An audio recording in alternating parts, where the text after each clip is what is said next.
Hey guys, so down here at ZIMM'S Guitars today, and my buddy Kim's down here. And he brought in a guitar for us to look at, and it's this kind of explains what's going on here.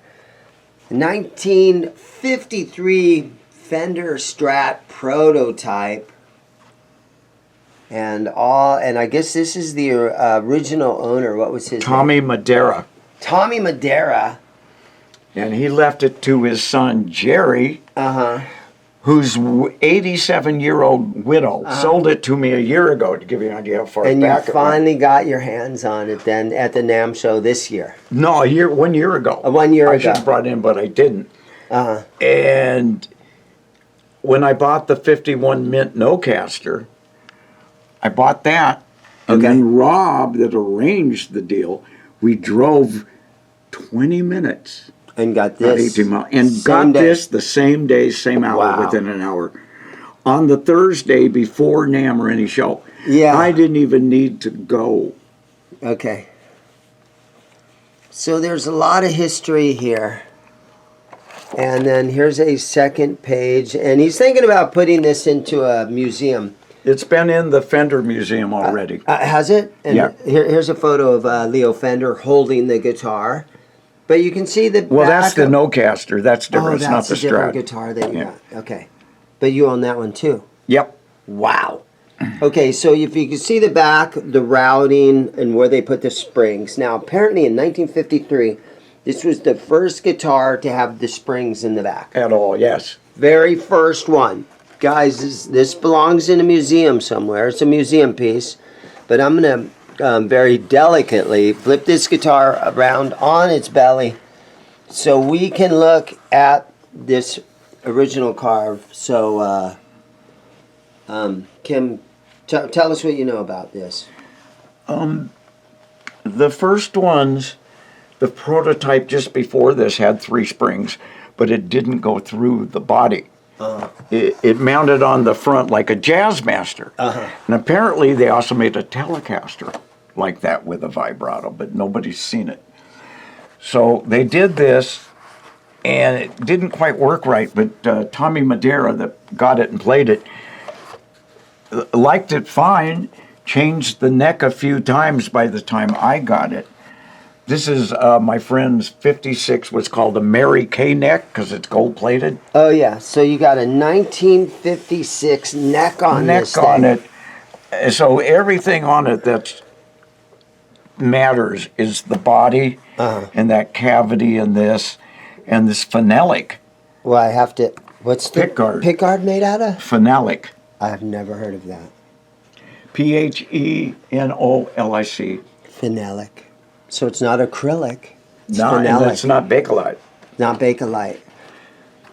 Three-way switch. So, and these knobs are like early, like broadcaster early telly knobs. So is this all original right here in the potentiometers and everything, or it's been a lot of years? I think Tommy Madera added stuff to it because he was a player, and he was in a band with Freddie Traveris, who was, like, I think, the floor manager or something at Fender. Anyway, Freddie Traveris is known, you know the Bugs Bunny cartoon at the very end where the steel guitar goes, that's all, folks. He did that? That's him. Wow. Okay, and so this guy was in the same band with the guy that did the Bugs Bunny theme song and all that. Okay, now here's a photo of this bridge and the back of it. Let's do this. Let me flip it back over again. I'm going to be super careful touching this thing, okay? But let's take a look at this photo and slide around this way, and we can kind of maybe compare that to that. Does it look the same? It's got 3 holes. What's it say right here? Kim, can you read that? Yeah, the Guitar Factory and band photos. Oh, they were taken by Leo Fender. Oh, wow. So that 53 neck was left at the factory. It's because the fumes stained it, and it was unusable. So he left that at the factory and then put either a Telly neck or another Strat neck on it. So as the neck was left factory, a 54 neck and parts were added by owner It says John Madera. His name was Tommy. Anyway. Tommy John. Maybe Well, Jerry, his son's name is Jerry. Yeah. His son is Jerry. And I got it from Jerry's widow, who was already 87 last year. Okay, are there holes right here where the back plate was filled? I don't know if he ever put one on it or not, but he did that. I was told that he did that and filled it. Yeah. So the wood. Now you always hear that the old stuff was made out of pine. This is probably after that. This might be alder or ash. It's heavy. It's got the big grain, which to me would, I don't know, but it would seem like ash to me. Yeah, it's nice. Let me see if it says. Super cool neck though. Zoom in on the back of this neck and some of that wear. This is real wear. This isn't some guy out in his woodshed relicking a guitar. This is from Tommy playing this guitar for years and years. 1956 neck. In 1953. Is this a bone nut? No, probably not. What'd they make the nuts out of back in them days? Oh, God, I should know that off the top of my head. Is it the same? Like ivory, ivoroid. Oh yeah, that's an elephant. That's part of an elephant tusk. I can't believe I don't remember that. Well, that stuff is all restricted. So back then they used the fake ivory. Would have. And I see that our truss rod adjustment is here in the heel. Right? Yeah. Like a real Strat. 1956 neck. So the whole thing, everything is just, this is the only body that went out with the original vibrato system of 3, and then the next ones after that would be serialized and what you see today. Now, I know where the third one that was made is. As a matter of fact, I was bidding on it and a broadcaster when this came up in the mint telly I got, Nocaster. I spent about 10% of what they were worth because I showed up with the money at the right time. This particular guitar, it was the 87-year-old widow, like I said. Her family was, well, we want a share of that money. It belongs to the family. You know, Tommy was our grandfather. You know, you're just the daughter-in-law. Well, everybody wants a piece of it, a piece of the action. Yeah. She didn't want to deal with the drama anymore, and I showed up with money. And Rob, and she's like, that's how you take get things done. She basically gave it to me for almost nothing. As a matter of fact, you could buy, it would cost you more to buy a refinished 56 Strat than this. Good job for you, man. Excellent work. Not that, dude, you have been instrumental. Great word. Some of my most favorite things in guitars. I appreciate you saying that. I do what I can do. I do what I can do. Yeah, you do. All right, so everybody's like, oh man, every video they're like, how come you didn't play the guitar? So is there a chance that I can get you? Absolutely. We're just going to plug into my little practice amp under my bench and we're going to set and strum a couple chords on it. Go ahead. I haven't been playing that much. If you want to. No, I'm asking you to do it. Okay, I will. Okay, here we go.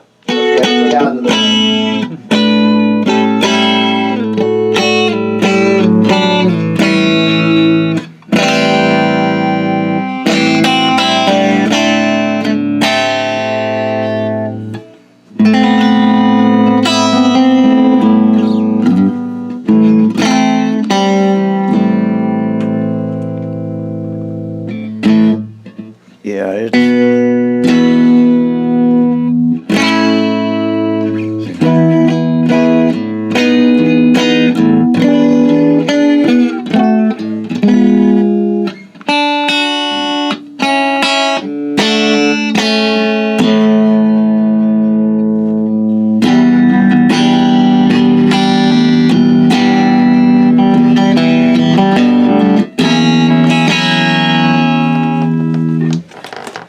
do that thing where you can put it in the center to kind of... I haven't had it long enough. I'm not sure if...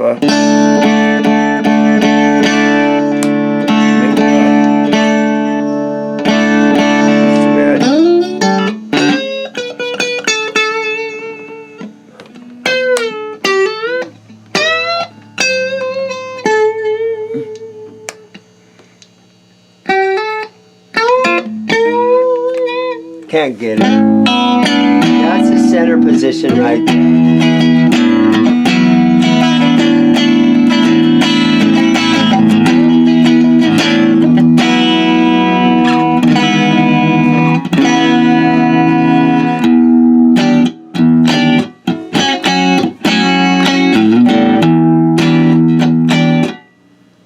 It's spooky the way she sold that thing to you. Yes, it is. You want it? Okay, just for a second. Nah, you should. It should be appreciated. No, I never get a chance to play something like this, so here we go. You should too.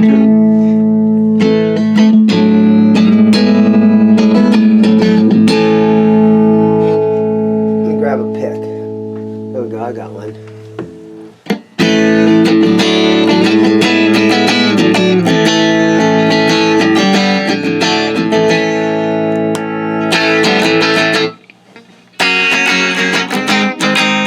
Okay, hold on. Sounds like The Cure a little bit.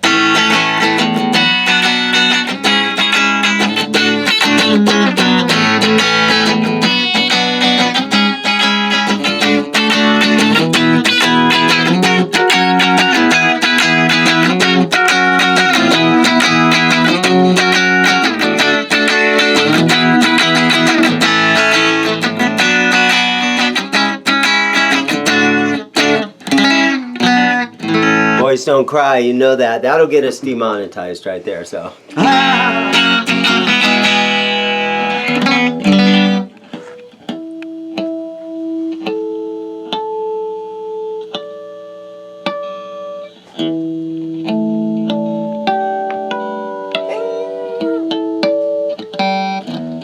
Plus, the setup on it is perfect.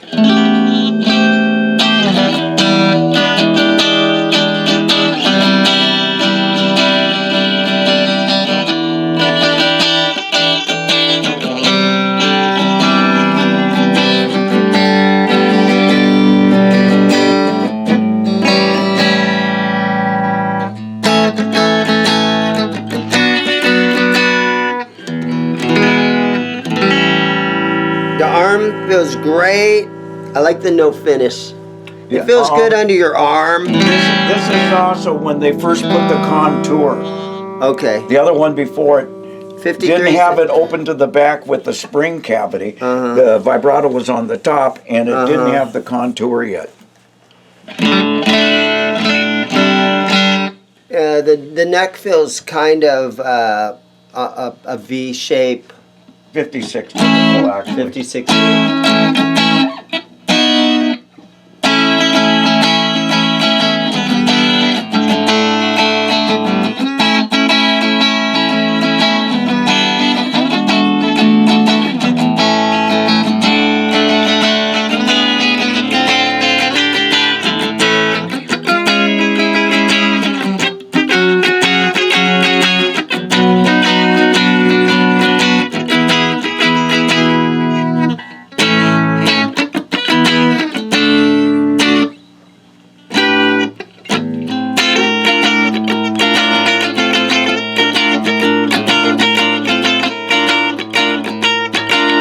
It really feels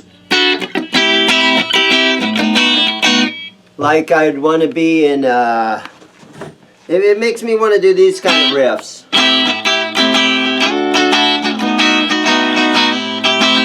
You know, like you're in a nice 70s airy, disco. Airy sound.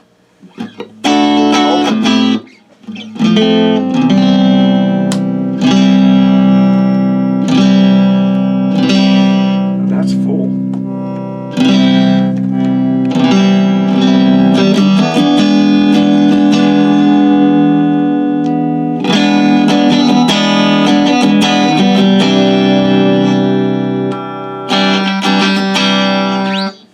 Very nice. There there it is.